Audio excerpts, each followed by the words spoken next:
Alright, what is up guys? It is the Brick Duo here, and today we have a pretty special video. We're going to be going over our Lego investments. So here's what we've done basically. Essentially every summer and winter time there's one big clearance, I would say, at Walmart and Target. So it's usually go on sale for 50% off. Anywhere from 40 to 60, I would say, at least for the Walmart around us. Nothing like too crazy. Obviously sometimes people get like 90% off, but again, 50% off is pretty good. So we try to pick up as many sets as we can when they have those sales about twice a year. Our biggest haul was actually last summer, and not this past winter, but the winter before that. We got quite a few sets from actually Target.com. So that was a little bit of a surprise. And then last summer we got a lot in store at our local Walmart. So here's basically what we do. Every single set that we get, we put into a spreadsheet. We have the set number, the name of the set, how many of them we bought, what price we bought them for, the tax, which gives us our basically total purchase price, which is obviously how many we bought times the unit price, and then plus in adding in the tax rate as well. And so essentially we have all of our total purchase costs, how many sets, how many pieces come in each set, and then the total pieces based on how many of those sets we bought. So as you can see here, we have like 10 of these Imperial Patrol battle packs. Sort of go down the line here. Basically, they cost us $66.83 after tax for 10 of these battle packs, and that's going to give us 990 pieces. And then this is sort of the last column. I like this one a lot. It gives us our price per piece of basically what we paid for the set. Now, obviously, price per piece isn't everything, but I think we're going to go ahead and buy a lot of clearance Lego sets. It's pretty cool to look at how much you can get and for how cheap. And these are all essentially Star Wars, or basically pretty good themes. Harry Potter in there as well. So essentially when we add this all up, this is our total dollar amount we have invested. This is what we bought it for. This is not the price that they're worth right now. This is what we bought them for.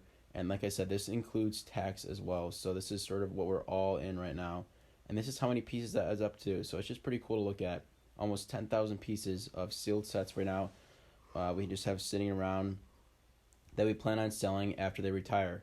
Now, some of these have already retired, but basically our goal is just to wait as long as possible with these sets. Probably the key range, we're thinking a little bit 5+ years. 5 to 10 years, I think, is a sweet spot for most Lego sets. You're not going to see a ton of additional depreciation past 10 years unless you really wait a while. If you look at some of the older UCS sets, I think you'll see that. I guess before they and you're sort of susceptible to remakes too, anyway, more than 10 years, just look at like the Imperial Star Destroyer. But I think this is just a really good starting point for anybody looking to get into Lego to fuel their hobby, And sometimes there's just good flips. Like, if you're willing to sell on eBay and put in the work, get the shipping and everything. For instance, we got the Parisian restaurant around, this would have been Black Friday, maybe last year, for $120. I mean, those are good deals, and it's always good if you have the cash available to go ahead and pick that up, because as soon as that thing gets retired, it's going to go for about at least $250. Yeah, actually, I believe this is when the detective's office and the bank, the detective's office and the bank, were both retiring. I believe at the same time that Thanksgiving, I went ahead and I bought an extra copy of each of them, I believe, and I was able to flip those. Got them during Thanksgiving. I was able to flip those right before Christmas, or maybe right after, like $240 maybe each, maybe $250 or so. Yeah. And I got them on sale for, I think it was $120, and I was able to keep one of each of them. I mean, and then I didn't have to pay that much. I basically didn't even have to pay for those sets, Mm-hmm. So that's the kind of the way I like to look at it too. There's always this long term sort of investments that we have, but sometimes you also just have to keep your eye open for some random deals that pop up.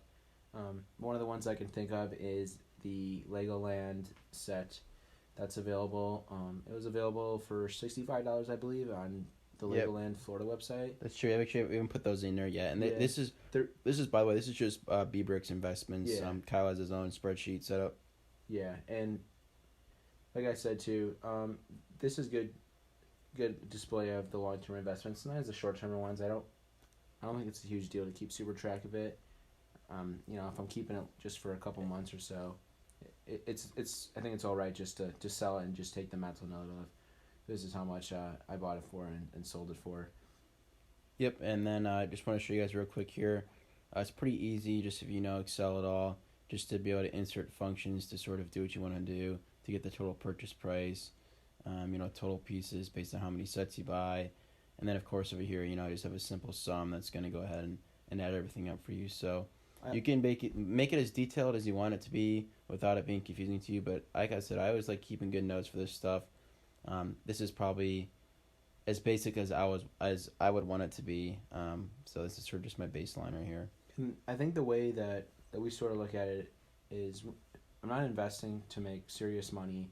A lot of people will say, oh, you should put that money in maybe the stock market or something like that.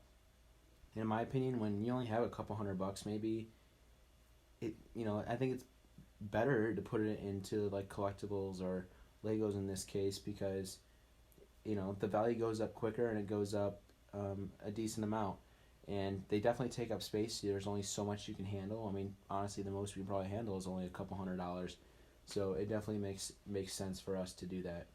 For sure. And sometimes too, it's nice. Like I got 4 of these Aragog's Lair, just a small Harry Potter set, but I'm definitely going to keep one of them, right? And I got it for $5. Let's say 5 years down the line, they go for $25 or $30. If I keep one and sell the rest, I easily get that one set for free that I keep. You know what I mean?